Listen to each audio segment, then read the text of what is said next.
Hello, we continue to practice percentages and specifically converting fractions into percents. Remember, fractions and percentages are basically equivalent.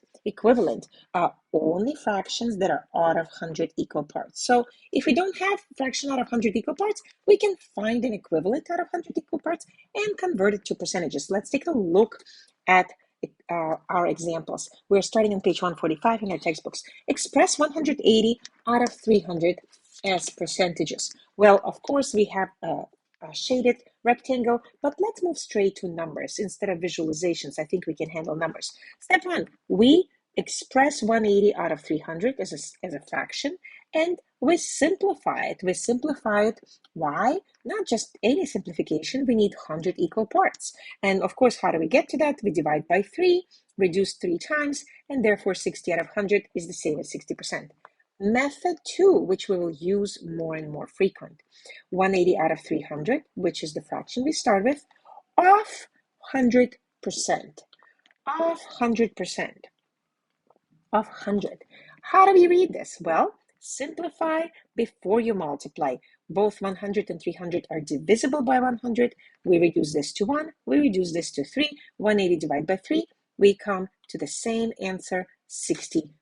Notice how we have two methods. We will continue practicing both methods. You will be able to choose what's best for you.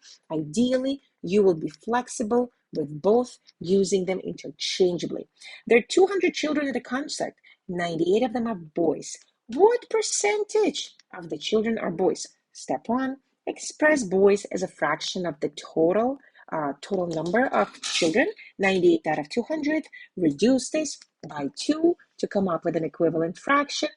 And I hope we are together on the fact that it will be 49% boys, and of course 51 girls. So let's practice simple skill. 8 out of 200, 36 out of 200, 60 out of 300, and so on.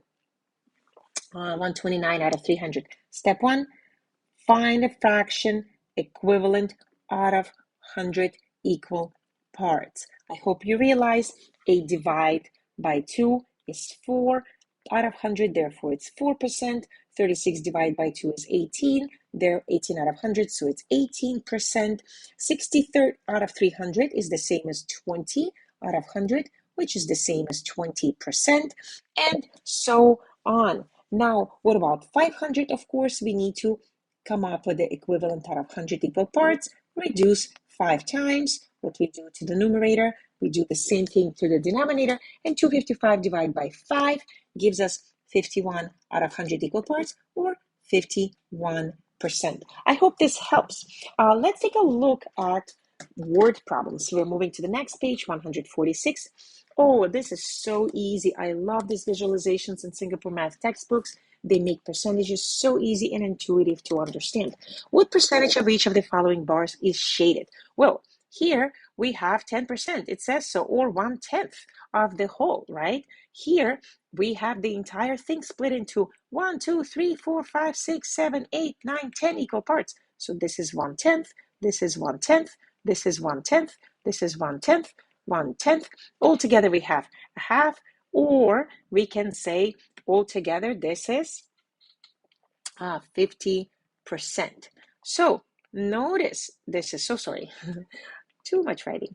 So this is your 10%, this is your half, or 50%. Here it is 80%, right? Or 8/10. Here we have 70%. This becomes so intuitive for our students. And finally, which fraction is shaded? 1, 2, 3, 4, or 40 out of 100, or the same as 40%.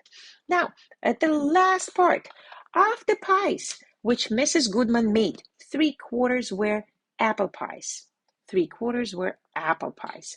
What percentage of the pies were apple pies? Again, notice 3/4 of 100% equals 75. So how did you get that? I hope you remember. Multiplication of fractions by a whole number. Step 1, simplify before you multiply. 4 is divisible by 4 equals 1. 100 is divisible by 4 equals 25. 3 times 25 is 75. And I hope you're now starting to remember that 3/4 is the same as 75%. What percentage of the pies were not apple pies? Of course, the remaining were not apple pies, which is 25%. Notice together 75 and 25 make up 100%. Now, problem number 10. Of 25 children, 7 are boys. Step 1, let's write it as a fraction, old familiar. Step 2, convert it into an equivalent out of 100 equal parts. Therefore, it's 28 out of 100 or 28%. Well, what percentage are girls? Well, we can just say 100% minus 28, which means the rest of these children are girls, and it is 72%. Notice 28 and 72 add up to 100. Problem number 11 on page 146.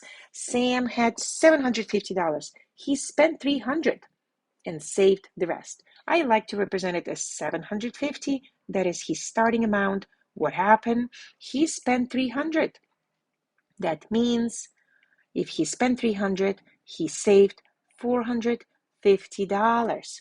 What percentage of the money did he save? Well, we need to compare $450 to the total. We always divide by what we're comparing to. What percentage of his total money did he save? $450 out of $750. Let's go reducing this fraction. We can start step by step, 45 out of 75. And there's so many different ways to do that.